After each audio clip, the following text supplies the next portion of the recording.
Elhamdülillah, innel hamdalillah, nahmaduhu ve nesta'inuhu ve nestağfiruh ve na'udhu billahi min şururi enfusina ve min seyyiati a'malina. Men yehdihillahu fela mudille leh ve men yudlil fela hadiye leh. Neşhedü en la ilahe illallah vahdehu la şerike leh ve neşhedü enne Muhammeden abduhu ve resuluhu ersele. Ya eyyühellezine amenu ittakullaha hakka tukatih ve la temutunne illa ve entum muslimun.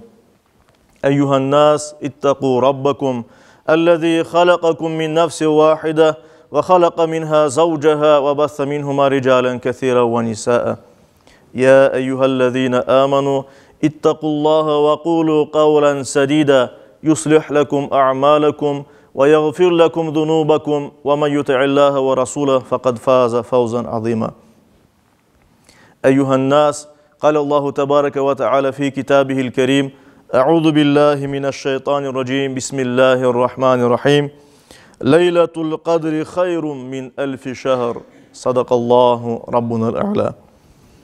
Saygılı cemaat-i muslimin, artık bizler için en mübarek olgan, en hayırlı, faziletli bir vakit olgan Kadir gecesi yakınlaştı. Ogumuzdaki gecelerin her biri Kadir gecesi olması mümkündür. Kadir gecesi Allah'ın ikramı bol olgan, yapkan ibadetlerimiz kat kat, çok sayıda savap, büyük savap, muazzam savap getirgen bir gecedir. Bu gecede bizim yapkan tövbelerimiz kabul ola, günahlarımız Allah-u Teala tarafından afu etili eğer de biz tövbe etsek elbet. Ramazan ayında her bir Müslüman sevinir elbet. Çünkü Allah'a daha da yakınlaşmak için çok sayıda ibadetler yapar. İnsanın ruhu bir sevinç, ferah yaşay. Ve Kadir gecesinde de Müslümanların şu ferahı, şu sevinci en zirvege, en yüksek noktaya yetmektedir elbet. Bu güzel gecege, bu güzel Ramazan ayına, Ramazan ayının sonki gecelerini bizni yetkizgen Yüce Rabbimizge, Allah-u Teala'ya sonsuz hamd olsun. Peygamberimiz sallallahu aleyhi ve sellem'e de salat ve selam olsun. Yüce Rabbimiz Kur'an-ı Kerim'de Kadir gecesinin büyüklüğünü anlatmak için ayrı bir sure indirdi. Kadir suresinin 3. ayet-i kerimesinde ise Allah-u Teala böyle ayta. Kadir gecesi 1000 aydan daha hayırlıdır. Yani 1000 ay tahminen bir insanlık umurudur. 80 yıldan ziyade bir vakittir. İşte bir gece demek 80 yıllık umurdan daha hayırlıdır. Hayırlı olabilir.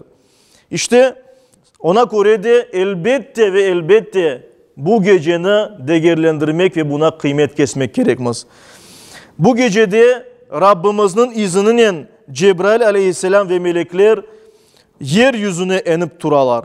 Bu gecede mukaddes kitabımız Kur'an-ı Kerim inip başladı. Bukhari'de geçen bir hadis-i şerifte Peygamberimiz Muhammed Mustafa sallallahu aleyhi ve sellem böyle buyurdu. Eğer kim inanıp ve karşılığını Allah'tan bekleyip Kadir gecesini ibadetle geçirse onun geçmiş günahları bağışlanır. Ona göre de bu geceni ibadetlerle, namazlarla, Kur'an okumakla, Kur'an'ı öğrenmekle, kim Kur'an okumağa bilmese bunu öğrenmekle, sadaka vermekle, tesbihat ve zikirlerle ve başka bütün ne kadar hayırlı işler olsa, ibadetler olsa onlarını yapıp öylece geçirmek gerek. İbn Mace'de geçen bir hadis-i şerifte Peygamberimiz sallallahu aleyhi ve sellem Ramazan ayı kirgende böyle sözlerini aytkanı rivayet etili. Böyle ayttı Peygamberimiz. Sizge içinde 1000 aydan daha hayırlı bir gece olgan bir ay geldi. Yani Kadir gecesi olgan Ramazan ayı geldi.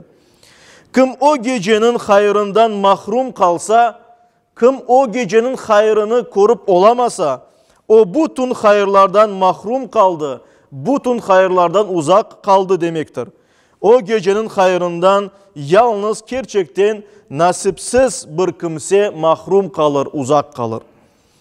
Ona göre nasibimiz olmasını istesek bu imtihan dünyasında elbette Kadir gecesini değerlendirmek, şu gecede ibadet etmek, dua etmek gerekmez. Peygamberimiz sallallahu aleyhi ve sellem Kadir gecesinin ne vakit olganını bizge tam olarak bildirmegen. Çünkü farklı hadislerde farklı şekilde Peygamberimiz sallallahu aleyhi ve sellem ayttı. Kadir gecesinin Ramazan ayının son 10 gecesinde olganını bildirdi. Son 10 kununda tek gecelerde olganını buyurgan. Mesela Bukhari'de geçken bir hadis-i şerifte Ayşe anamız rivayet etti ki Peygamberimiz sallallahu aleyhi ve sellem'in apayı Ayşe anamız rivayet etti. Allah ondan razı olsun.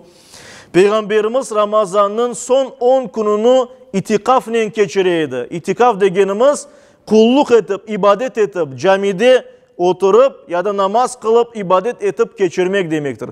10 gününü Peygamberimiz sallallahu aleyhi ve sellem başka işlerin meşgul olmadan ancak Allah'a ibadet eteydi. Peygamberimizin camisinde yani Mescid-i Nebevi'de. Ve Peygamberimiz vefat etkeni yılda ise Ayşe anamız dey o 20 gününü, Ramazan'ın 20 gününü ancak ibadetle geçirdi. Dünya işlerinden uzak durup. Saygılı cemaat-i muslimin, hürmetli Müslümanlar, aytkanımız gibi Ramazan ayı ve Kadir gecesi Kur'an'ın sık bağlı olgan ve Kur'an'dan şerefini algan, değerini algan vakit parçalarıdır. Ve ona göre de hem Ramazan ayında hem Kadir gecesinde Kur'an'a ayrı dikkat göstermek gerekmez. Kur'an'ı okumak ve kim bilmese okumağa, Kur'an'ı okumağa öğrenmek ve bu geceden başlamak mümkün. Bu mübarek aydan başlamak mümkün. Bu sevaplı işke Kur'an'ı öğrenmeye. Çünkü her bir insan, istegen her bir insan, her bir Müslüman Kur'an okumağa öğrenmesi mümkündür. Ve her bir arifi için en azından 10 sevabı kazanır inşallah. Ona göre Kur'an-ı Kerim'ni öğreneyik, okuyayık. Ve bununla beraber Kur'an'ın manalarını okup, onlarını düşüneyik. Alimlerinin aytkanlarını okup düşüneyik Kur'an hakkında ki bileyik bizim dinimizin temeli nedir? Peygamberimizin yaşayışına bakayık, öğreneyik. Çünkü Peygamberimiz tiri Kur'an idi. Kur'an'ı en güzel yaşayan, nasıl yaşamak gerek olduğunu göstergen Peygamberimiz sallallahu aleyhi ve sellem idi. Tirmizi'de geçken bir hadis-i şerifte meşhur sahabelerden biri Ebu Musa el-Eş'ari, Allah ondan razı olsun, Kur'an okumakını kast etip böyle aytkan edi. Men her gün bir kere de olsa Rabbimin emirlerine bakmamaktan utanam. Utanam Rabbimin emirlerine bakmamak. Her gün bakam dey ve demek ki Kur'an-ı Kerim'i her gün okuy. Okuyanda Yüce Rabbimiz bizlerge nelerini bildiriyor. Ve kene Beyhaki'de geçken bir hadis-i şerifte Peygamberimiz sallallahu aleyhi ve sellem sahabelerine müracaat etip böyle aytkan edi. Közlerinizge ibadette nasibini beriniz degen edi.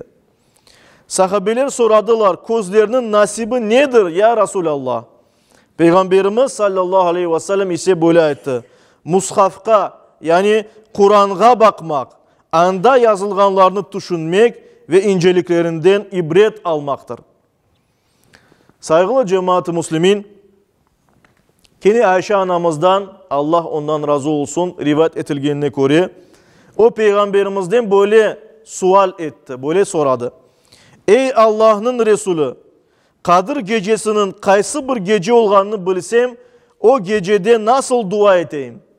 Ve Peygamberimiz sallallahu aleyhi ve sellem ona şu duanı yapmağa tavsiye etti. Allahümme inneke afuvun kerimun tuhibbul affa fa'fu anni. Yani Allah'ım hiç şüphesiz gerçekten sen bağışlayıcısın, cömertsin, bağışlamakını seviyorsun, beni bağışla. Bu duanı hem Arapça Peygamberimiz öğretkeni dahin yapmak mümkün, hem de manasını öz ana dilimizde aytıp yapmak mümkündür. Böyle yapsak inşallah hem Allah-u Teala bu duamızı kabul etkeni için biz bahtlı insanlar oluruz, hem de Peygamberimiz öğretken duanı yapkanımız için savap ayrıca kazanırız. İşte saygılı cemaat-i muslimin, aziz cemaat, Allah-u Teala Kadir gecesini en güzel şekilde geçirmeyi nasip eylesin. Bu duanı etmeyi ve bununla beraber ibadet etmeyi, bununla beraber başka dualar etmeyi, özümüz için, etraftaki insanlarımız için, korantamız için, sevgililerimiz için, halkımız için, milletimiz için, ümmetimiz için ve cümle insanların amanlığı için dua ettik. Yüce Rabbimiz şu dualarımızı en güzel şekilde hayırlısını kabul ve makbul eylesin. Yüce Rabbimiz her birimizge şu Kadir gecesine rast gelip bu 10 yani kalgan Ramazan ayının gecelerini hepsini Kadir gecesi bilip onlarda kulluk etmek, hiç olmadan bir kısmını en yakışısı ise toğlusunu ibadetle geçirmeye nasip eylesin ve böylece Allah'ın razılığına kavuşup yakınlarımızla beraber cennetlik olmaya nasip eylesin. Amin.